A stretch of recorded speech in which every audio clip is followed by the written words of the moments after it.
All right, happy Monday, extended Monday, overtime Monday, Gwynn and Chris Overtime after the show. So a little more stuff for you.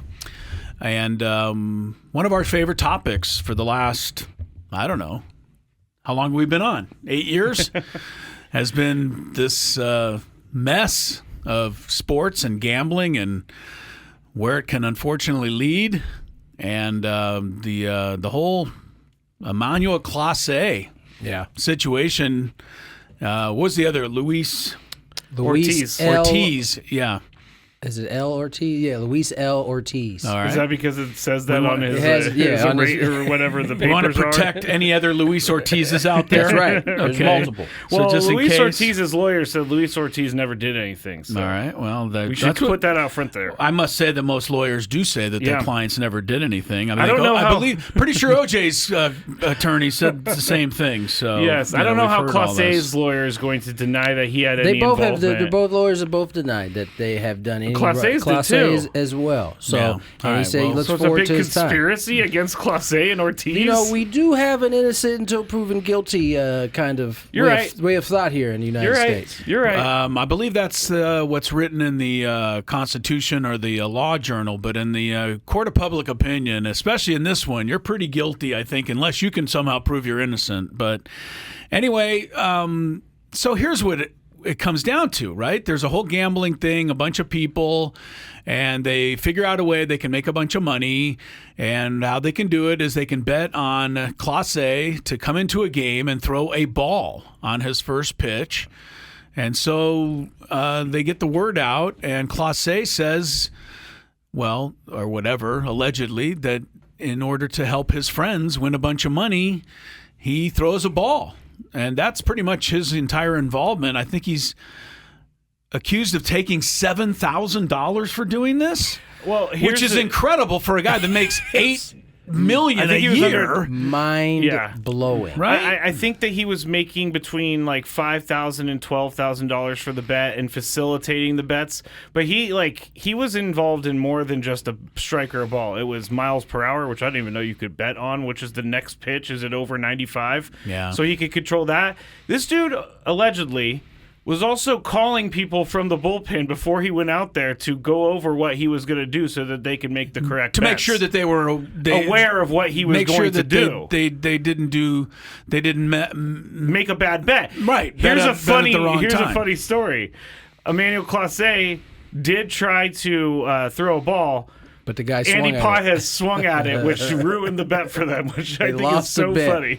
And that's where the emoji, what was it, the sad face emoji? Yes, sad face emoji. Pops up. Yes. Yeah, no, listen, although you are innocent until proven guilty in this country, it doesn't look good for either of them at this point. And for Emmanuel Clase, who seems to not only have been involved, but also facilitating it to other teammates. Yeah. He recruited Luis Ortiz, apparently. That's no bueno. Hey, Luis, I know you're making $1 million this year. I got a way you can pick up another $3-4 grand. At this point, I guess stacks are stacks, huh, Tony? There is nothing that is, I guess, without enough dumb people to pull it off. Right, I mean, and no way, at least that this story has been reported, can you find it making any sense to risk what I think league minimum is up over $600,000 a year for these little one-off bets? It makes no sense at all. Like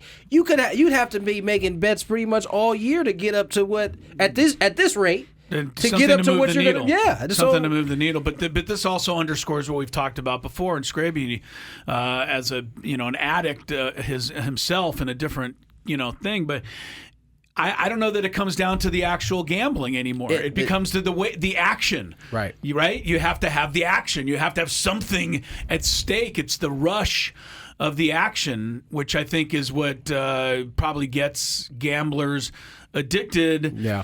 As opposed to somebody that just likes to make a bet and can handle it, likes to put a bet down and have some fun with it, which is how it was originally designed. Here's how it read for him to communicate during the game. At 3:06, this is from an Athletic article that was looking at the whatever they filed, whatever that's called. At 3:16 p.m. Eastern on April 26th, just before he entered the game in the 8th inning, Cleveland Guardians reliever Emmanuel Clase texted an associate who was sitting in the stands at Progressive Field. The two then held a 2-minute phone call despite MLB rules prohibiting players from using their phones during games. Yeah, well, what's the matter with that? At that point, if you're going to go ahead and break the other laws, like if you run a red light, if you run a red light to murder somebody, they're not going to get you for running the red light. The red light becomes very, very, I'll very make a small at plea this deal. You point. only charge me with the red light. Can you imagine if Clase is vindicated for all of it, and then Major League Baseball says, yes, but it's a 2-game suspension for making that phone call. Yeah, Sorry. I mean, Tony, is this something that happens like more than we know? What? People making phone calls during the game? No. Like, so someone doesn't see him in the listen. bullpen taking a call? Well, it's not a matter of whether you're seen. It's just first it's Emmanuel Clase. He's probably not a rook in that locker room. So Probably the last, yeah. Who's stepping up Who's to gonna take challenge him him, on? right? Yeah. You don't know what he's doing at that time. I mean, I'm assuming most of those guys had no idea that he was, lobbing bets from the bullpen or from the clubhouse, wherever he was at. But yeah, I mean, listen, I've been out of the game for 10 years now. It wasn't a big thing. When I was playing, at least at least from what I've seen with the Padres, I don't see it happening there. Don't see it happening with most organizations. So this is probably a guy who's doing his own thing versus rampant cell phone use in the bullpen. Yeah, I guess I think about it, I vision it as him just being like, hello, ahoy, hoy. Yeah, that's the thing. Bullpen. He probably is nowhere to be seen or found on his phone because it is kind of a faux pas to kind of have. There's usually little places you can sneak off to. You can in the the bathroom. bullpen, or whatever. 100%. You can get to the bathroom. Even in the bullpens, right? There's still areas down there where you could sneak off a text or get off a phone call if you need to. They're facing up to 65 years in prison if convicted. That's not great, but I have the solution for all of this, and it's never going to happen, but all these sports need to distance themselves from betting right now. That's not happening. They have to. And I know it's not going to happen, but they're it's thinking just not about gonna putting happen. caps on $200 prop bets on strikes or balls. That's still not going to stop anyone. You have to take it all away. It's not going to stop anybody even if you distance yourself. Right. But at least you would give the appearance that you care to put an end to this. And baseball and football and basketball and hockey, the proverbial ball, is in their court to do something. They can make the big announcement right now. We have millions and millions coming in. No more. I want to be wrong. You're wrong. I want to be wrong. I know. I want to be wrong. I do too. I don't but think there's they're any not gonna do chance. I don't think there's any chance either. No chance at because all. number one, it's the right thing to do, and number two, Yeah, Forget the right thing to do. There's so just much too money. much money to be made. Too much money. And But as sad as that is, Yeah. that is the first thing on each of these sporting industries' mind. Is how much money are you going to make? I mean, it's the In this bottom case, how line. much you're going to lose Or by lose not doing it. doing it. last question. They're used to When- getting this money coming in now. It's not like it's Right. it's not even a possibility. They've already been getting Yes. And it's They've already already been tasted it's already it. been They've already baked in. tasted it It's at already this been point, baked yeah. into everything. When do you think we start losing faith in the game? I hope and I don't think we are. Yeah. It's going to take Even though a people are now mass- being caught for cheating. It's going to take a mass controversy. We're all going to believe because we need our sports to be on the up and up. We need it. And maybe there'll be a few people who are going to say, look out here, look out there. But It's going to need to be on a championship level scale. Like happening during the World Series or Not something? even that. It's going to have to actually affect outcomes we're going to of have games. to see something happen like that. And it Yeah. leads to Well, look- questions and who should be winning. That is when, and I agree with Chris. I don't think we'll get there. I think there's again too much money to be made by allowing that to happen. But the bottom line too on that is the Astros already got away with a cheating, or didn't get away with a cheating scandal that affected supposedly the World Series. That's true. And we've all pretty much forgotten about great it. But point. hey, except for a few boos It here didn't and there. affect the betting, Chris. Well, Great- we great don't know point, that. We Chris. don't know that. One other sidelight, you guys didn't get this, but now apparently there's crossover with Clase and football. The other late story coming in. Because how else to explain the Dolphins beating the Bills yesterday? Okay. Which leads us into today's version, Week 10 of the good, the bad, and the ugly. And here we go with Week 10, another crazy week in the National Football League. I don't know if we can count on anything any longer, but we'll start with the good. And it's an overtime game in Europe. Believe it or not, they finally gave the Europeans a good game. This one was in Germany, and two unexpected teams giving them a good game. Gave a great game, yeah. Colts end up beating the Falcons. And a quick thing on this. Every time I turn around now, I'm seeing Drake May for MVP. Mm-hmm. Are they not watching what Jonathan Taylor is doing? Is that not registering anywhere? If Saquon couldn't do it last year, then no one can do it. Nah, I don't care. Saquon rushed for over 2,000 yards. But it's these touchdowns that I think are getting three touchdowns every game. Are starting to be a game changer. Now, I don't know if it's going to be enough when it's all said and done in this league. He's going to have to keep it up. Yeah. Well, he's on a crazy pace right now. He did it again yesterday. Give the hand off once again. Jonathan Taylor forces his way forward, and he's still going, breaking it out to the left sideline, up to the 40-yard line, up to the 50-yard line. He's only got one man to beat, and blockers in front of him. Jonathan Taylor taking it to the house.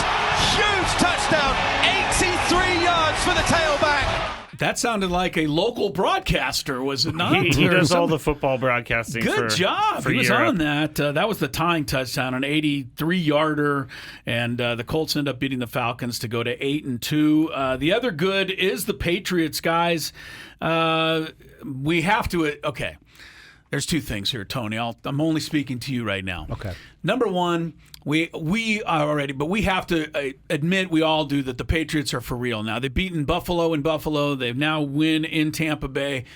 But if we don't want to believe that, do you think we could ever talk our third member of our booth here into the fact that maybe Mike Vrabel is decent at coaching in the National Football League? Or is he going to wave that off as well? I know it pains him to have to even think that far ahead, but it's already happening. But come on now, you've hated on my man Vrabel since he was let go of at Tennessee. You've been hating on him ever since. Yeah. And all he has done is turned a Patriot team that looked like they were never going to recover from the Tom Brady and Bill Belichick breakup to all of a sudden now what? What's the record? 8-2?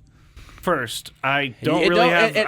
Are you finna give us the who they played thing again? I don't really have any room to stand right now because they're apparently winning. Apparently, but they do have the worst strength of schedule in all of football. And you tell beating Buffalo like it's a great thing. They just lost to the Dolphins. So they just won at Tampa Bay, which I believe has got to be one of the top two teams. Tampa Bay is sliding and has been. Well, they started their slide after they got beat by them. All right. No, they didn't. All right, let's stupidly play a highlight and just pretend for a minute that New England might be good. Whoops, sorry. You're flustered. I'm flustered. Yeah, because I'm going to be wrong about this Mike Vrabel thing. You already are wrong about this. No. May under center, second down and 9+ from the 31. High formation, toss left. Henderson has it. Travion gets outside. Goodbye to the 50, to the 40, to the 30, to the 20, to the 10, to the house. Touchdown, Patriots. There's your ball.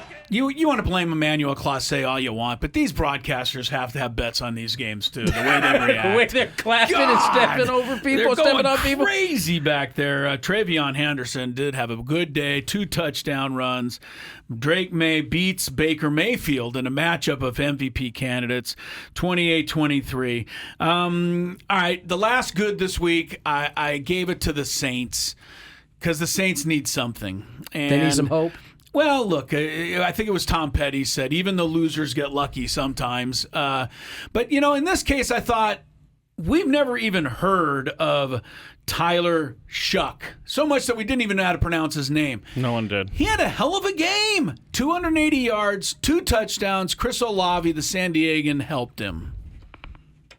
Why do I keep... Okay, I keep forgetting to do this. I'm sorry. Good thing this isn't on the air. Shuck out of the shotgun. Takes the snap. Panthers bring 4. Rolls to his left. Now throws it up. And he's got Juwan Johnson down the left sideline. Touchdown, New Orleans. Yeah, well, that was Juwan Johnson, but trust me, Chris Olave caught a touchdown had a couple of magical catches. Saints beat Carolina 17-7. All right, into the bad category we go, and the Jacksonville Jaguars got to be feeling it today after opening a 29-10 lead. They had touchdowns on offense, defense, punt returns. Houston had a backup quarterback, and then Houston scored 26 straight points in the fourth quarter. 7 seconds to go. Here's the snap to Trevor Lawrence. Backing up, stepping up. Lawrence tripped up. The ball is out. The Texans have it. Across the 20, 15, 10, 5. Touchdown. Houston. Rankins. Game over. Can you be a little bit more excited about a walk-off fumble? I think that was Will Anderson carried it in, unless I misidentified it. Either way, the game was over. They were up by 1. They ran it in for the finishing touches, 36-29. I don't know. It's the second time that's happened now, right? The Denver got 33 points against the Giants a couple of weeks ago in the fourth quarter. This one confounds everybody, me included, Miami and Buffalo. And I don't know what they did with the real Josh Allen. He's tied up beneath the stadium somewhere, and it was some fake guy. He threw an interception from the 2-yard line against Miami. That's never happened. He made it on a quarterback sneak on 4th down, then picked up 10 yards on it, then fumbled it. That's never happened. Miami ends up beating Buffalo. Wow. There's the push to the left. Allen still on his feet, midfield, 45. Ball comes out. Dolphins have it. Minka Fitzpatrick fell on it at the 38. They let him run and stripped it out. Another takeaway by the Dolphins. That was crazy. Josh Allen's never done any of those things that I've seen. The same people. Was it Ray Finkel who maybe kidnapped? Laces out. Somebody's going to find the real Josh Allen. He's tied up somewhere in South Florida because that could not have been him yesterday. Devon Achane. Wow, we should recognize he's a hell of a player. My man he played well. Yeah. That long run where he just kind of separated himself as he got down the field. He's got some ability. All right, 30-13. It wasn't even really that close. The other bad, I'm sure you thought it was bad, Skraby. Your 49er defense. Now you warned us. You said, look, they got so many injuries they can't stop anybody, and they didn't. Rams had 8 possessions and 6 touchdowns. Let's play the highlight from the Rams win over the Niners. Then I want to bring one more thing up on this game. Matthew away from center. Play fakes. Rolls to his right. Stafford into daylight. Hits the sideline. Flicks to the back. It's caught for a touchdown. Davis Allen open late. And that's career touchdown pass number 400 for Matthew Stafford. Yeah, he's looking young again, is he not? Man, he's been rejuvenated ever since he's come back to putting the ball right on the money. I saw a stat where that win yesterday evened up his career record. 400 at 100 wins and 100 whatever. He was so far under with the Lions that he's finally brought it back to 500. But the stat that stood out, guys, and I don't know if you were aware of it, Scrabe. I didn't put it in there, did I? Yes, I did. Sean McVay's Angels. Angels? They were not called for a single penalty in the game. Oh, I know. I saw this too. Okay. I really did. I just wanted to hear you I really react did to think that. when I saw that, really, they didn't commit one penalty this entire game? So it's not a Chiefs thing, huh? Yeah, either that or they borrowed the Chiefs referees I have for no a game. idea what happened. Tony, look, the Chiefs were idle this weekend. Those officials had to work somewhere. Huh? Right. You know what I got to say? When you have practice squad guys starting on defense, you got no shot in the NFL. All right, let's get to the ugly because nothing was much uglier than the Thursday night game. Denver 10, Raiders 7. So bad that Skraby has no highlights, and I don't blame him. There were no highlights. Seattle led Arizona 38-0 in the first half. 2 fumble sixes. Yeah, right. By the same guy. Yeah. Arizona spent the entire second half throwing the ball to Tony's player, Marvin Harrison, and getting him points. But it wasn't enough. Seattle won 44-22. Jets and Cleveland. The Jets won with 42 yards passing in the game. Here's all of it. All-out blitz coming. Fields looks right. Swing pass right. Caught on the screen. Breece Hall runs right to the 35. Down inside the 20 to the 15. 10, 5. That's a Jet touchdown. I don't understand how you can be an NFL quarterback and not complete a single pass. Like, I mean, if you're at that level, you win. Well, this is temporary. You cannot. They went on a kickoff return and a punt return. You're not going to get that every week. I mean, I know Garrett Wilson got hurt, which was another factor in our fantasy game, but I don't know how you can throw one pass and complete it, but that was the one they got, a little dump off screen. Feels like I could have thrown for 42 yards under those circumstances. Like, is Justin Fields just not a great quarterback? Whatever happened? I mean, he wasn't this bad. No, I've seen him throw the ball before. It's not bad. Well, just think how bad Cleveland is. They lost this game to the Jets. That is pretty hard to take. There's our good, bad, and ugly, and our Gwynn and Chris Overtime. Make sure you tell all your friends about it and get signed up and subscribe as we continue to provide you with some fun extra content you can't get anywhere else.